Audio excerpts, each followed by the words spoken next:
दोस्तों फिल्मी जगत में कुछ ऐसे सितारे हुए जिन्होंने अपनी एक ऐसी लेगेसी बनाई जो उनके मरने के बाद भी कायम है। जी हाँ, हालांकि ऐसे कुछ ही लोग हुए हैं जिन्होंने ऐसे कारनामे करके दिखाए हैं। उन्हीं चंद फिल्मी सितारों में से एक थे गुलशन कुमार, जिन्हें शायद ही कोई न जानता हो। संघर्षों से उठकर उन्होंने ये मुकाम हासिल किया था जिसका लोग सपना देखते हैं, लेकिन शायद किस्मत को कुछ और ही मंजूर था जो महज 46 साल की उम्र में वो दुनिया से रुखसत हो गए।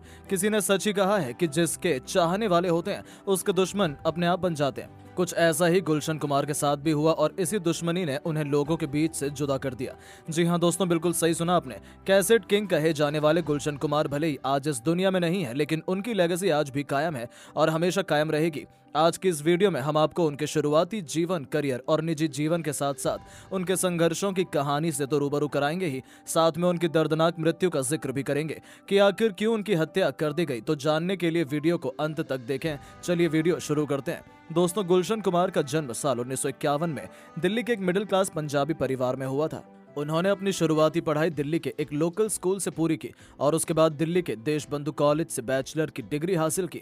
दिल्ली के दरियागंज इलाके में अपने पिता के साथ उन्होंने जूस बेचने का काम करना शुरू किया और कुछ दिन तक वो उसी काम में लगे रहे। हालांकि उन्हें वो काम पसंद नहीं आता था, लेकिन फिर भी करना पड़ता था।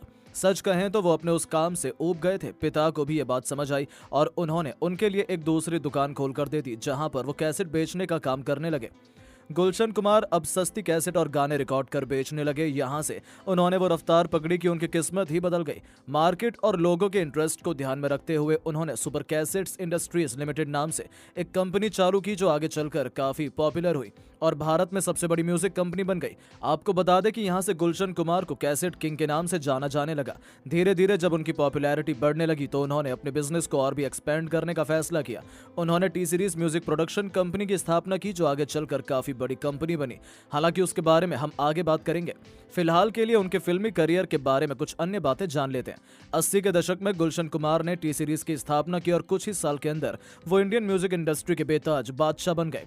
दोस्तों, जैसा कि हमने अभी कहा कि गुलशन कुमार अपने बिजनेस को और अधिक बढ़ाना चाहते थे, इसीलिए उन्होंने मायानगरी शहर मुंबई में आने का फैसला किया।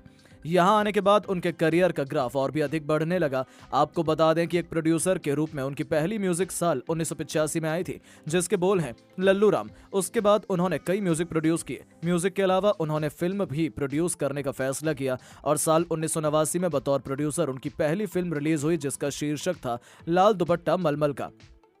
इस फिल्म में उन्होंने अभिनय भी किया था। जी हाँ, हालांकि उनकी पहली फिल्म कुछ खास कमाल नहीं कर पाई, लेकिन साल 1990 में रिलीज हुई उनकी अगली फिल्म काफी पॉपुलर रही और उनके लिए काफी अच्छा बिजनेस किया। उस फिल्म का शीर्षक था आशिकी, जिसे महेश भट्ट द्वारा निर्देशित किया गया था। इसके लीड रोल में राहुल रॉय और अनु अग्रवाल नजर आए। ये फिल्म टी सीरीज के बैनर तले रिलीज हुई, जिसे दर्शकों ने काफी प्यार दिया। वैसे तो इस फिल्म के सभी गाने दर्शकों को पसंद आए, लेकिन धीरे धीरे से सॉन्ग लोगों के बीच काफी पॉपुलर हुआ और साल 2015 में हनी सिंह ने इसका नया वर्जन सॉन्ग गाया। खैर, इसी तरह गुलशन कुमार एक प्रोड्यूसर के रूप में आगे बढ़ते रहे और उनकी कंपनी ग्रोथ की सीढ़ियों पर चढ़ती रही। 1990 में आशिकी की रिलीज के साथ टी सीरीज भारत में टॉप म्यूजिक लेबल में से एक के रूप में उभरी। ये एक मेजर लेबल बना हुआ था और इंडियन म्यूजिक मार्केट के 60% से ज्यादा हिस्से पर इसका कब्जा है। वहीं पर इंटरनेशनल मार्केट में टी सीरीज का कारोबार $4.2 मिलियन से ज्यादा है और ये 6 महाद्वीपों के 24 देशों में म्यूजिक एक्सपोर्ट करता है। गुलशन कुमार एक धार्मिक व्यक्ति थे और भगवान शिव के साथ साथ मां वैष्णो देवी में उनकी गहरी आस्था थी। यही कारण है कि वो लगभग हर रोज मंदिर जाते थे। मंदिर जाने के लिए वो किसी बॉडीगार्ड की मदद भी नहीं लेते थे, यानी कि अकेले ही जाया करते थे। उन्होंने कई भक्ति गीत और भजन गाए जो लोगों को काफी पसंद आए। ऐसा माना जाता है कि भगवान शिव और मां वैष्णो देवी की उन पर अपार कृपा थी। बतौर प्रोड्यूसर उनकी आखिरी फिल्म चार धाम थी, जो साल 1997 में रिलीज हुई थी। दोस्तों, बात करें उनके निजी जीवन की तो वो शादीशुदा थे और उनका निजी जीवन काफी अच्छे से चल रहा था। उनकी पत्नी का नाम सुदेश कुमारी था, जिनसे उन्होंने साल 1975 में विवाह किया था और जो उनके मृत्यु तक उनके साथ रही। उनकी 3 संतानें हैं, जिसमें से एक बेटा और 2 बेटी हैं। बेटे का नाम भूषण कुमार है, जो एक बिजनेसमैन है और आपकी जानकारी के लिए बता दें कि अब T Series music production company को वो ही संभालते हैं। वो एक म्यूजिक और फिल्म प्रोड्यूसर है, साथ ही T Series music production company के चेयरमैन और मैनेजिंग डायरेक्टर भी हैं। उन्होंने एक्ट्रेस दिव्या खोसला से साल 2005 में विवाह किया, जिनसे उनका एक बेटा हुआ जिनका नाम रूहान कुमार है। गुलशन कुमार की पहली बेटी का नाम तुलसी कुमार है, जो एक जानी मानी सिंगर है, जबकि उनकी दूसरी बेटी एक फैशन डिजाइनर, मॉडल, एक्ट्रेस और सिंगर है। उनका नाम खुशहाली कुमार है। खैर, वीडियो में आगे बढ़े तो गुलशन के पिता एक फ्रूट सेलर थे जो फल बेचने के साथ साथ जूस बेचने का काम भी करते थे।